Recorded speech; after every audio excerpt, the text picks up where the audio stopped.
Hey, Adam Lincoln here. Welcome back to the Sport of Business. In this video, I'm going to walk you through exactly what I learned from my college coach that changed my business forever.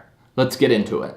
So before I really get into what I learned from Coach Foster, was his name, let me first kind of paint the scene for you. So for those who don't know, I was a high school national champion high jumper many years and many pounds ago. From Virginia, I was a multi-state champion, multiple All-American with Nike and Adidas, was recruited heavily from a lot of different colleges to become a member of their track team. So my junior year, no, it was actually my senior year, my senior year of high school, I had a great career. I had jumped 7'1", and I was starting getting recruiting calls, and a lot of recruiting calls came through. A lot of people on the other end of this phone, though, were telling me, hey, we can't really give you a full scholarship because you only do one event, and track there's only 12 scholarships for about 40 people. So they couldn't give me a full scholarship because when I only do one event, I can only help the team so much compared to like a sprinter who can do like 3 or 4 events. But anyway, when I started getting these calls, it was kind of hurtful because I knew that I come from a family that doesn't have a whole lot of money to put towards, a college education, a $25K a year college education. Now, on the other hand, I did receive some calls offering me full scholarships, but they were from smaller schools that really wouldn't allow me to compete at a level that I wanted to compete at. I wanted to be in a high Division I school, an ACC school, get a level of education, which was a big goal of mine at the time, that I typically had no chance of getting on grades alone.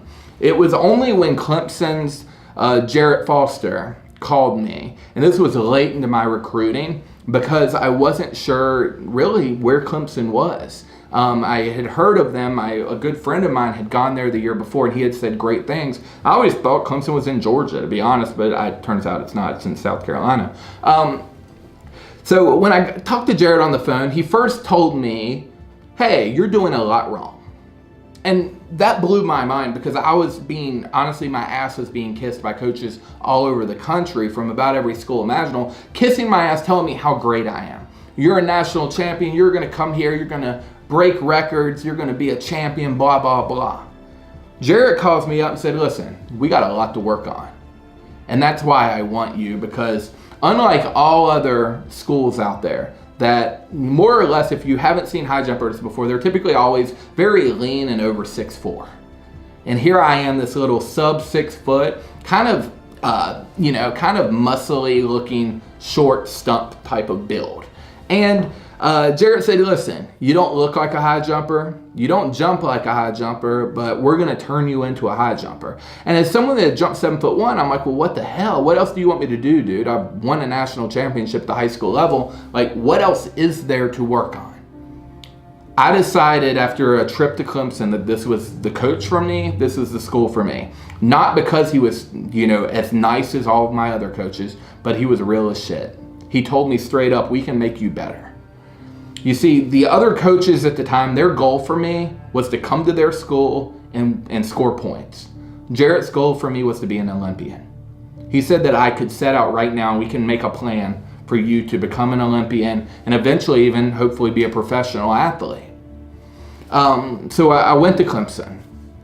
Had one of the fastest starts at Clemson University, or really any ACC school in track and field. Was the ACC Freshman of the Year, won the ACC championships, both. With track, you have 2 seasons. You have indoor and you have outdoor, so it's kind of a year-round thing. So I won the indoor, I won the outdoor. Now, after this year, it was a hard year for me. I suffered cardiac arrest. A lot of people don't know that. Had a heart failure. I remember Jarrett telling me, hey, you don't have to do this anymore, but I'm going to still support you either way. I had to do it, though. Mentally, I had to do it, so I came back. I kept training. I kept working. Doctors have had a close eye on me the entire time. I went through a lot of depression. I'd never been away from my home before, and this first year was hell for me. Going from being in a 10-mile radius my whole life to being 3 states away was hard. But yet I kept pushing, and Jarrett became really a father figure type person to me because I wasn't able to be around my parents. Jarrett was there calling me, about every other night, just asking me how things are going, just talking, checking in. He'd stop by and he'd check on me. That was a game changer for me, because I wasn't going to stay after that first year. I was going to move home, and he kept me there. After my freshman year, everything kind of started to feel normal. I started to feel like I had a family in South Carolina at Clemson, with my coach, with my teammates, with my friends, and it got easier. I went on to win 4 more championships in a row. 2 more my sophomore year, 2 more my junior year. I had won 6 championships straight. No high jumper had ever done that, and no athlete in ACC history has ever won 8 times through on one event. I had the opportunity to be the first. So I remember after winning that 6th championship, I sat down with Jarrett, and here's a lesson for you. Jarrett set me down, and we started creating a plan. What he realized about me, and he realized this soon off, is that, hey, you're not normal. You're not your typical athlete. He realized that mentally, if I put my mind towards something, I can accomplish anything.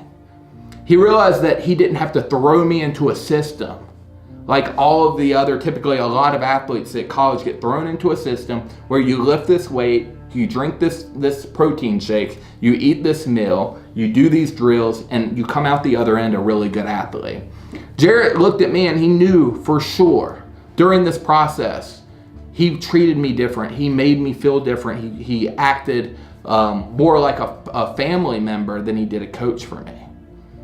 He helped me mentally prepare more than he did physically, because he knew mentally, as long as I was mentally prepared, the physical side, even as a high jumper, did not matter. Going into my senior year, we had goals of me being a 2008 Beijing Olympian. This would have been around 2006 at the time. He wanted me to become a 2008 Olympian in Beijing. That was our goal. He also knew that I had the opportunity to be a professional athlete. Be a professional high jumper where you would get picked up by, say, Adidas or Nike, and they would sponsor you, pay you, you travel all over the world, and you would change your life forever. And we were excited. That summer before my senior year, we were so excited. I remember being over at a teammate's house, and we were just talking about the upcoming year, and they were just chilling. We're like, hey, let's have some people over. So when we say people over, what we're talking about is our teammates. We would all get our teammates together. We would all hang out. Men's team and women's team would all kind of come together and have our own internal get-togethers. So I remember it was probably around 10 or 11 p.m. one night, and I was at a friend's house, and I went and opened the door after hearing a knock, and it was some of our female team members. So of course I was pumped. I was like, hey, what's up? How you doing? Come on in. And they're looking at me a little like deer in headlights. Like, one of them says, hey, like, Adam, what are you doing here? I'm like, what do you mean? Like, we're all here. Like, what are you talking about? And they're like, no, like, we're just shocked to see you. And I'm like, why? Why are you so shocked to see me? And they said, Jarrett's accident. And I said, what accident? And they said, Jarrett's been in a horrible accident. Did you not know? And I said, no, of course not. And they said that he was on Lake Norman, which surrounds Clemson University. He was jet skiing with friends. He fell off his jet ski, and in a freak accident, someone ran over him and ran over his head in the water. They said Jarrett's not going to make it. So when that happened, everything changed. In that moment, first, you don't believe it. You don't think anything like that's going to happen to people around you, especially people that are so close to you that you care for. And I remember thinking, this isn't true. And I kept thinking that. I don't believe this until I hear word from someone who I know knows what they're talking about. How do these girls know something that I don't know? Like this, I'm one of the closest athletes to this guy. Like someone would have told me. But the matter of fact was, everyone who was closer to Jarrett than me was at the hospital. And they were all waiting and waiting to hear whether Jarrett was going to make it or not. At 3 a.m., give or take, I received a call from my head coach on the track team, Bob Pollock. And he said, Adam, Jarrett's gone. He's not here anymore. He didn't make it. And he said, we'll figure this out. But he wanted to tell me directly. And I immediately called my parents in shock. I didn't know what to think. It wasn't like I was crying or upset or in tears, because I didn't know what had happened. I was scared. I was fearful. I didn't know what was going on. And the next few days were an absolute whirlwind. You know, it felt like a rug had been pulled out from under me. The only person in the world who knew my goals, because we set them together, was gone. The only person at Clemson who I looked at as family, someone who I could completely trust, was gone. You know, selfishly, my future had a lot of question marks at that point. Unselfishly, it was an emotional experience. I and one of our other teammates, Jason Bell, were selected to represent our team to talk to media. So it was my job to talk about Jarrett to the media from a perspective of being an athlete under him. I remember going to the funerals. I remember having to talk to a lot of people, shake a lot of hands, but I'll be honest, mentally I wasn't there. Going into my senior year, I decided, hey, I don't want to do this anymore. I traded in my high jump spikes for a bottle of liquor and a party. I drank and I drank and I partied and I partied. My grades went to shit. I was failing out of school. And it wasn't until Jarrett's replacement, who's a great, great friend of mine at this point, Coach Langley. Coach Langley came to me, Josh Langley, and he said, Adam, listen, I'm not Jarrett. I'm never going to be Jarrett. Jarrett was your coach and your friend, but he was like family to me. You see, Josh was one of Jarrett's best friends, and Josh had the duty of not only replacing Jarrett, who was his mentor and friend, but had to come in dealing with all of us, all of these broken-hearted athletes that were under Jarrett at the time. And Josh said, listen, I'm going to coach you how you wish to be coached. I just want us to get through this together. He couldn't have done a better job there, because had he gone any other route, had he come in and tried to coach me hard, it would never have worked. Josh single-handedly brought me back into track my senior year.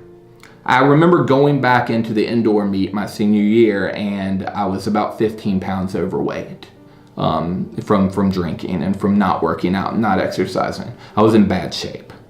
I still managed to get third that year, or that ACC meet, but I remember thinking, like, I let Jarrett down. So I remember telling my head coach again, Bob Pollock, like, hey, I let Jarrett down. He said, no, you didn't. You didn't let him down. He said, you showed up, you competed, we've gone through hell, but we've gotten to where we're at. We're going to keep pushing. And I made it my goal going in. I had one more meet as a senior, ACC championship meet. Again, I had lost my 7th, but I still had my 8th to win. And I made it my goal there that, hey, if I'm doing anything in my career, I'm going to win this for Jarrett. I showed up to that meet in Maryland, my 8th ACC championship attempt. And I had the best meet of my life. I didn't miss a jump. I ended up stopping. Usually in high jump, you jump until you can't make the jump anymore. I ended up winning, and I just stopped because I wanted to end this perfectly. I wanted this meet to end perfectly because that's what Jarrett deserved.